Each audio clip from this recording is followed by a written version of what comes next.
मौत एक ऐसी हकीकत है जो हर मज़हब, हर सकाफ़त और हर खित्ते के इंसान को यकसा तौर पर मुतासर करती है। लेकिन इस हकीकत के बाद की रसूमात और तदफीन के तरीके हर मुआशरे में उसके मजहबी अकीदों, मुआशी हालात और सकाफ़ती इक़दार के आइनादार होते हैं। आज हम एक ऐसे ही मवाज़ने पर बात करेंगे जो बज़ाहिर एक सादा सा मौजू लगता है, लेकिन अगर इसकी गहराई में उतरें तो ये इंसानों के रहन सहन और आखिरत के तसव्वुर को समझने का ज़रिया बन जाता है। बात करेंगे आज यूरोप, ख़ास तौर पर जर्मनी और पाकिस्तान में कब्रिस्तानों के फ़र्क की। यूरोप और पाकिस्तान के लोग दो मुख्तलिफ मज़ाहब से ताल्लुक़ रखते हैं।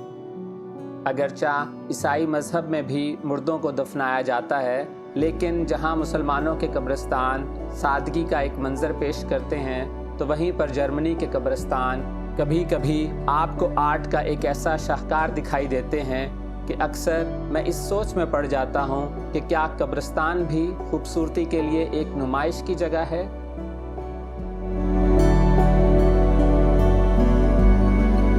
ये बहुत वैसे कॉमन है ईसाई मज़हब में कि इकट्ठी कब्रें बनाना।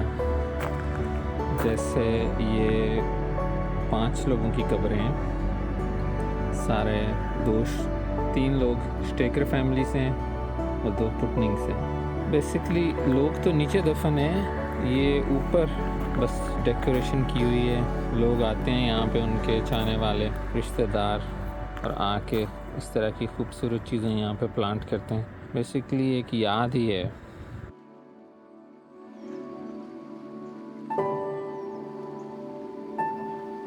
इस्लाम में कब्रिस्तान एक तन्हा, सादा और उजड़ी सी एक जगह का तस्वुर पेश करता है। इसका मकसद शायद ज़िंदा लोगों को ये एहसास दिलाना होता है कि मौत के बाद ज़िंदगी कितनी वीरान और तन्हा है।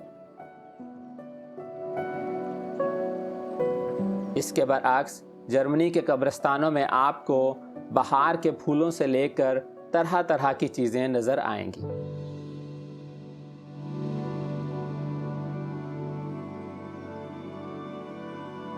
हमारे यहाँ कब्रें अमूमन काफ़ी बड़ी और ऊपर से उभरी हुई होती हैं।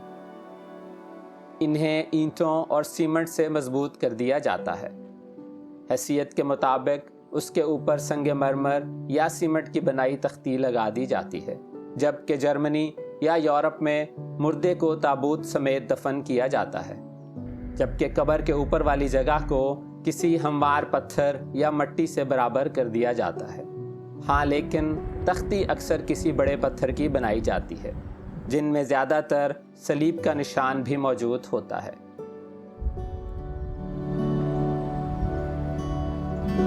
जर्मनी जैसे तरक्की याफ्ता मुल्क में ज़मीन सोने से भी ज़्यादा कीमती है। शहरों में रिहायशी और तजारती मकासद के लिए ज़मीन की मांग बहुत ज़्यादा है। ऐसे में कब्रिस्तानों के लिए वसी रकबा मुख्तस करना इंतहाई महंगा है। हर फर्द के लिए एक बड़ी और मुस्तकिल कब्र मुहैया करना मुआशी तौर पर शायद नामुमकिन है। यही वजह है कि पाकिस्तान के बरअक्स यूरोप में कब्रें हमेशा के लिए नहीं होती। इसे कब्र की लीज़ या किराया कहा जा सकता है।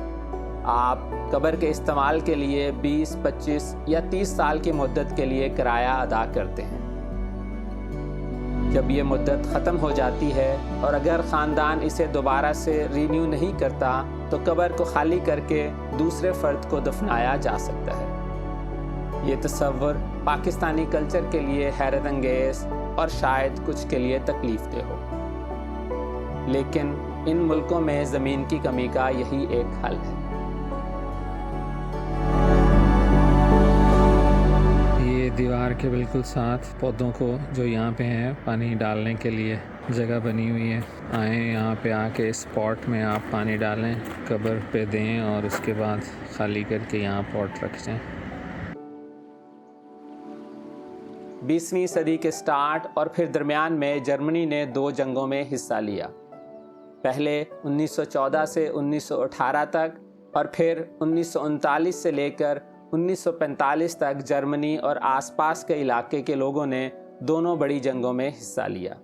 ان دونوں جنگوں کے دوران لاتعداد لوگ مارے گئے، جن میں سے بہت سے لوگوں کے بارے میں معلوم ہی نہیں ہے کہ وہ کہاں پر مرے اور دفن ہوئے۔ یہی وجہ ہے کہ جرمنی کے اکثر قبرستانوں میں آپ کو چھوٹے چھوٹے میموریلز نظر آتے ہیں، جہاں پر ان جنگوں میں مرنے والے لوگوں کے نام لکھے جاتے ہیں، تاکہ کوئی بھی آنے والا ان کے لیے بھی دعا کر سکے اور لوگ انہیں بھول نہ جائیں۔ یہ بھی ایک ایسا ہی میموریل روم تھا جہاں پر لوگوں کے نام درج تھے۔ اور یہ جو فوت ہو جانے والے لوگ ہیں ان کی یاد میں 50 سینٹ آپ دیں۔ یہ کینڈلز پڑی ہوئی ہیں، یہاں سے آپ اٹھائیں اور اس میں کہیں پہ آپ جس طرح یہ اب جل چکی ہے اس کو نکال کے پھینک دیں اور اس کی جگہ جلا دیں۔ 50 سینٹس پے کر دیں۔ پے کرنے کے لیے یہ گلہ بنا ہوا ہے، اس گلے میں آپ نے 50 سینٹ ڈال دینے ہیں۔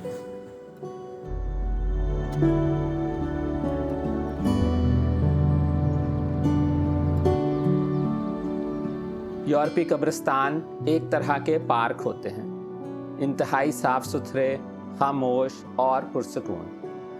لوگ یہاں آتے ہیں تو وہ خاموشی سے بیٹھتے ہیں، پڑھتے ہیں، سوچتے ہیں اور اپنے پیاروں کو یاد کرتے ہیں۔ جذبات کا اظہار بہت ہی پرسکون اور نجی ہوتا ہے۔ بلند آواز میں رونا، بین کرنا یا دعا کرنا یہاں عام نہیں۔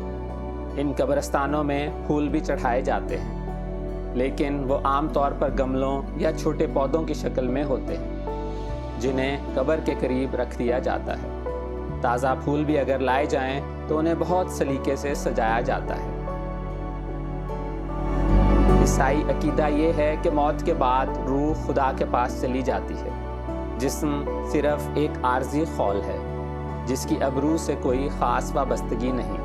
قیامت کے دن روحوں کو ایک نئے جسم کے ساتھ اٹھایا جانا ہے، اسی لیے پرانے جسم کی حفاظت کو اتنی اہمیت نہیں دی جاتی۔ اس فلسفے کی وجہ سے قبر کی عارضی نوعیت کو قبول کرنا لوگوں کے لیے آسان ہو جاتا ہے۔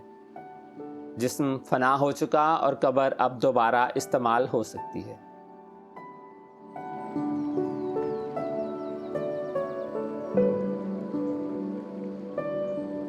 اس قبرستان کے ساتھ ایک چرچ بھی موجود تھا۔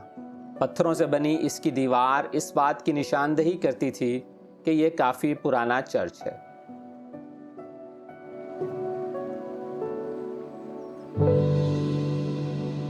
یہ تھا ہمارا آج کا ویلاگ یورپین قبرستانوں کے بارے میں۔ ملتے ہیں کسی اور ویلاگ میں، تب تک کے لیے ٹیک کیئر اینڈ اللہ حافظ۔